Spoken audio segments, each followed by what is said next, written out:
बिस्मिल्लाहिर्रहमानिर्रहीम। मेरा नाम डॉक्टर अतीकुर रहमान है और मैं अतीक डेंटल केयर में एज अ कंसल्टेंट काम कर रहा हूँ। आज का टॉपिक बहुत ही कॉमन है और वो अकल दाढ़ से रिलेटेड है, जिसे विजडम टूथ भी कहा जाता है। अब अकल दाढ़ क्या चीज़ होती है, इसका अकल से क्या ताल्लुक होता है। पेशेंट ये बहुत क्वेश्चन करते हैं कि ये अकल दाढ़ अगर हमने निकलवा दी तो क्या हमारी अकल ख़त्म हो जाएगी। बड़ा इंटरेस्टिंग क्वेश्चन करते हैं। तो बेसिकली अकल दाढ़, जिसे विजडम टूथ भी कहा जाता है, उसके मुंह में आने की जो एज होती है, जो उम्र होती है, वो 18 से 25 साल की उम्र में। अब आप देखें कि 18 साल की जो उम्र होती है, उससे बंदा मेच्योरिटी की तरफ जाता है। मेंटली वो मेच्योर हो रहा होता है, बल्कि काफ़ी हद तक हो चुका होता है 18 साल की उम्र।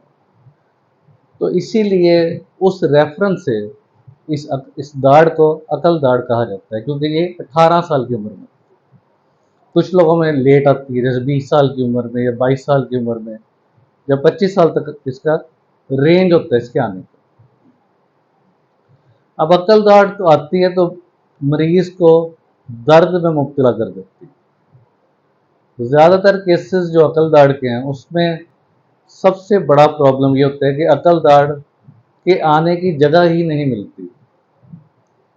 हमारे जबड़े में जो जगह बनी हुई है अकल दाढ़ के आने की, वो कम हो जाती है। उसकी वजह हमारी डाइटरी हैबिट्स है। पुराने ज़मानों में अगर हम देखें तो इसके अलावा भी एक दाढ़ होती थी, जिसे फोर्थ मोलर कहा जाता था। अकल दाढ़ के पीछे एक और दाढ़ हुआ करती, जिसे फोर्थ मोलर या चौथी दाढ़ कहते थे। लेकिन आजकल की नरम ग़िज़ा से हमारे जबड़े की ग्रोथ कम होती है, प्रॉपर ग्रोथ ही नहीं होती, जिसकी वजह से अकल दाढ़ के आने की जगह प्रॉपर नहीं बनती, जिसकी वजह से अकल दाढ़ पूरी ऊपर नहीं आती। आधी जबड़े में रहती है और आधी मुंह के अंदर होती है। पूरी फुली रब नहीं करती, पूरी मुंह के अंदर विजिबल नहीं होती।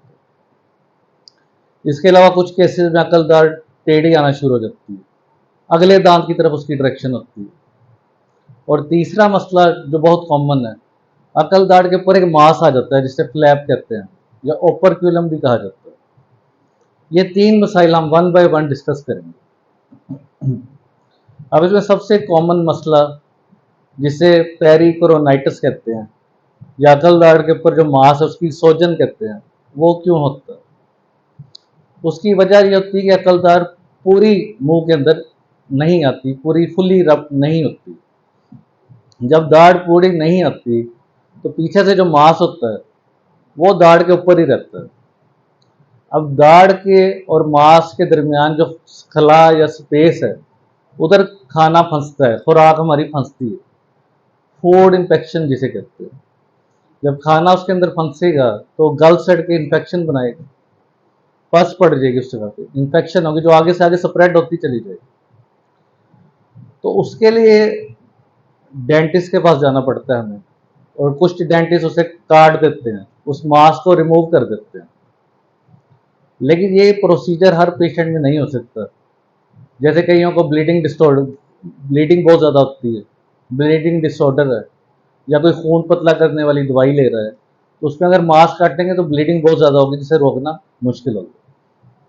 फिर इसका एक और मसला भी है, जब हम इस मांस को काट देते हैं, ट्रिम कर देते हैं, कम कर देते हैं, तो ये कुछ अरसे बाद, महीने बाद, 2 महीने बाद दोबारा अपनी जगह पे आ जाता है। इसका रिलैप्स या रिकरेंस हो जाती है, जिसकी वजह से इतना आइडियल प्रोसीजर नहीं। इसके बरक्स एक सिंपल प्रोसीजर ज़्यादा प्रेफरेबल है, कि मसूड़े के और दांत के दरमियान जो स्पेस है उसे अच्छी तरह साफ करना, जिसे क्यूरेटाज कहते हैं, उसकी अच्छी तरह सफाई कर दी होती है। उसके बाद उसकी इरिगेशन, प्रेशर से उस जगह को साफ करना होता है, और जिसमें हाइड्रोजन परऑक्साइड का इस्तेमाल किया जाता है। उसके बाद एक एंटीसेप्टिक उस जगह पे लगा देते हैं, जैसे आयोडीन है, जिससे आपका मसला रिजॉल्व हो जाता है। मांस की सोजन खत्म हो जाती है और मांस अपनी नॉर्मल जगह पे आ जाता है। लेकिन कुछ केसेस में इसके बावजूद भी मसला आपका हल नहीं होता।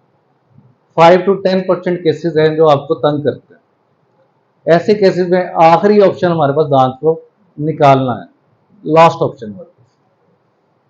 ये हो गया पेरिकोलोनाइटिस या मसूड़े के ऊपर मांस का आना। अब दूसरा प्रॉब्लम ये है कि दांत, जो अक्ल दाढ़ है आपकी, वो अगले दांत की तरफ, उसका डायरेक्शन या रुख उसका अगले दांत की तरफ है। या नॉर्मली दांत इस तरह सीधे आते हैं, तो अकल दाढ़ इस तरह टेढ़ी आ रही है। टेढ़े आने से जो सारा प्रेशर जो ऊपर आने के लिए होता है वो अगले दांत पे लगा देती है, जिसकी वजह से अगले दांत में कीड़ा लगना शुरू हो जाता है, जिसे प्रेशर केरीज भी कहते हैं। जो इतना ज़्यादा दबाव पड़ता है उस वजह से जो कीड़ा लगता है, या उधर खुराक जमा होने की वजह से जो मसला बनता है, उसे प्रेशर केरीज कहते हैं। उसकी वजह से अगले दांत में मसला होना स्टार्ट हो जाता है, जैसे ठंडा गर्म लगना, शदीद दर्द होना, दर्द सर में भी जा रहा है, कान में भी जा रहा है, गर्दन में भी जा रहा है, तो फिर हमें अगले दांत को ट्रीट करना पड़ेगा, उसकी रूट केनाल करनी पड़ेगी, उसका डेड करना पड़ता है, कनेक्शन काटना पड़ता है उसका। या अगर वो बहुत ज़्यादा ख़राब है तो उसे निकालना भी पड़ सकता है। लास्ट जो विजडम या अकल दाढ़ है उसको कुछ छेड़ने की जरूरत नहीं है, क्योंकि मसला उसने सारा अगले दांत में कन्वर्ट कर दिया। इसके अलावा कुछ केसेस में आपकी दाढ़, जो अकल दाढ़ है, वो फुल्ली ऊपर की तरफ नहीं आती, वो नीचे ही होती है हड्डी के अंदर। उसमें भी उस जगह पे खुराक जमा हो जाती है, कीड़ा लग जाता है, इन्फेक्शन हो जाती है, तो उस केस में उसे निकालना ज़रूरी है। और एक फोर्थ केस भी बड़ा कॉमन है, जिसमें अकल दाढ़ बिल्कुल सीधी आपकी आई है, लेकिन हमारा जो ब्रश है उसकी अप्रोच एंड तक नहीं होती है, तो आखिरी दांत तक अप्रोच मुश्किल होती है। इसलिए यूरोपियन कंट्रीज में अकल दाढ़ को निकालने को प्रेफर ज़्यादा करते हैं। उसकी रूट केनाल भी कम लोग ही करते हैं।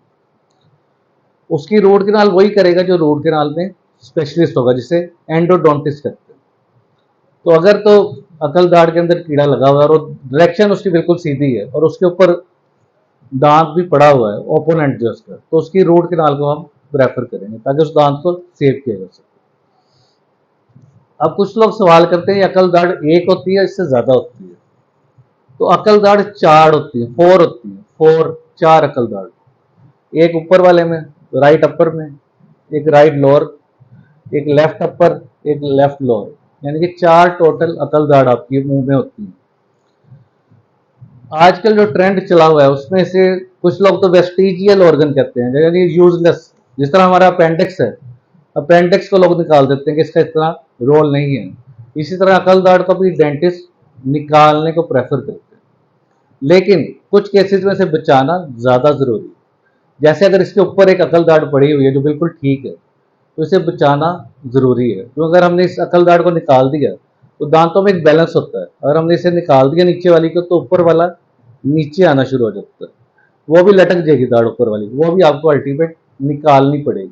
इसीलिए दाढ़ को सेव करना ज़्यादा ज़रूरी है। इसके अलावा अगर इससे अगला दांत, आपका अकल दाढ़ से अगला दांत पहले ही निकला हुआ है, एक स्पेस है, तो उधर फिक्स दांत लगाने के लिए आपको सपोर्ट जो चाहिए होती है वो इस अकल दाढ़ से आपको मिल जाएगी।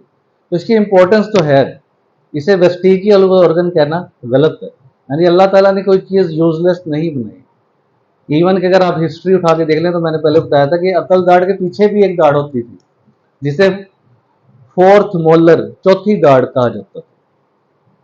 और उस जमाने में लोगों की खुराक भी सख्त चुबाने वाली होती थी, गन्ने खा रहे होते थे, सख्त चीज़ें चुबा रहे होते थे, जिसकी वजह से उनके जबड़े का साइज बड़ा था, ग्रोथ उनकी अच्छी होती थी।